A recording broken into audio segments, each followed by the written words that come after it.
Carl Reiner was a genius of comedy, a TV pioneer never afraid to give the best lines and the biggest laughs to others.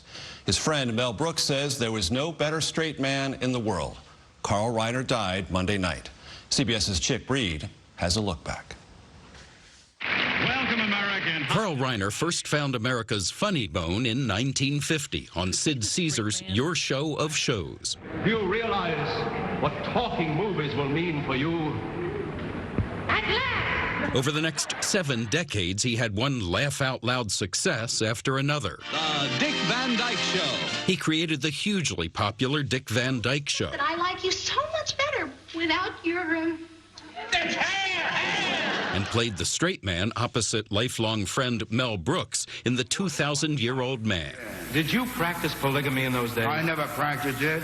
I was perfect at it. And action. Reiner spent much of his career behind the camera, and in his later years, he appeared in dozens of TV shows and movies, from 2.5 Men to Ocean's 11. I saw you before you even got up this morning. On CBS Sunday Morning, Reiner showed he could find humor in anything, even his age. First thing in the morning, before I have coffee, I read the obits. Seriously? Yes, if I'm not in it, I'll have breakfast. Today, Reiner's son, actor-director Rob Reiner, tweeted, "As I write this, my heart is hurting. He was my guiding light."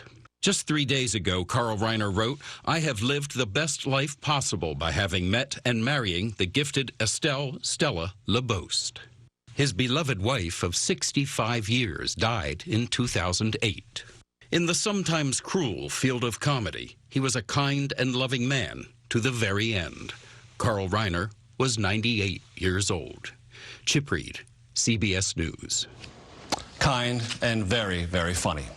We'll be right back.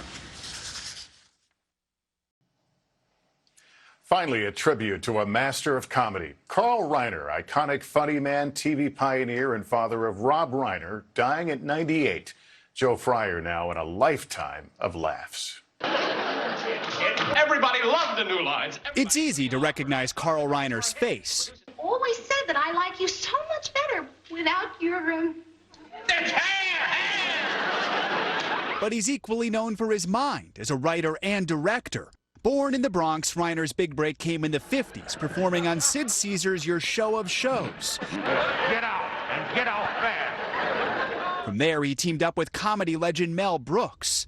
People actually hit themselves in the face. Wow! That hurts, though. Yeah, you bet it hurts now. Reiner was a prolific writer, creating one of the most beloved sitcoms of all time, The Dick Van Dyke Show. He is my mentor and my idol. He was also an accomplished director. I'm somebody now! When asked how he'd like to be remembered, Carl Reiner's answer was a lot like his life, humble yet funny. He was here and he didn't foul up the earth. No, he made a difference. He made me laugh.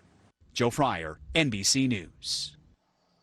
And he sure did make us laugh, and that laughter still lingers tonight. That's Nightly News for this Tuesday. I'm Lester Holt. For all of us at NBC News, take care of yourself and each other. Finally tonight, celebrating Carl Reiner, a comedy master for decades. Even the greats say he was their idol. There she is. There's the little lady who put you out of business. Carl Reiner knew how to make people laugh, working in show business for more than 60 years. But his jokes never got old. This, Al, is your story. He was born in the Bronx in 1922.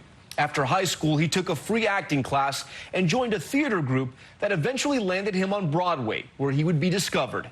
In 1950, he joined the cast and writing team of the influential sketch comedy show, Your Show of Shows. I will see you, and then I will hear you. That's right. I come.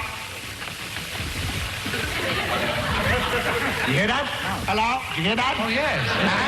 Reiner would go on to create, write, and co-star in The Dick Van Dyke Show, one of the most celebrated TV shows of all time. Whatever you were going to say to Laura, I would rather you said to me. Okay, Rob. If that's the way you want it. Rob, you're a beautiful girl. But it was in those early years during Your Show of Shows that he would meet a young Mel Brooks, and a lifelong friendship was formed. How many children do you have? I have over 42,000 children, and not one comes to visit me. His jokes made him a fortune. His talent made him a force in Hollywood. If you have a project, go and work on it. And then when you finish, start a new project. That's what keeps you alive. And he would go on to direct the likes of Steve Martin in multiple films, including one of the all-time greats, The Jerk. The ashtray and the paddle gator, that's all I need. And this remote control. Steve Martin today calling Reiner my greatest mentor in movies and in life. Reiner would continue acting late into his career, starring alongside George Clooney and Brad Pitt in the Ocean's 11 franchise. We're just supposed to walk out of there with $150 million in cash on us without getting stopped? Yeah. Oh. Okay. His son, the film director, Rob Reiner, calling him my guiding light. And tonight, Mel Brooks calling him a giant, unmatched in his contributions to entertainment. Carl Reiner was 98. Thanks so much for watching. I'm Tom Yamas. I'll see you right back here tomorrow. Stay safe. Good night.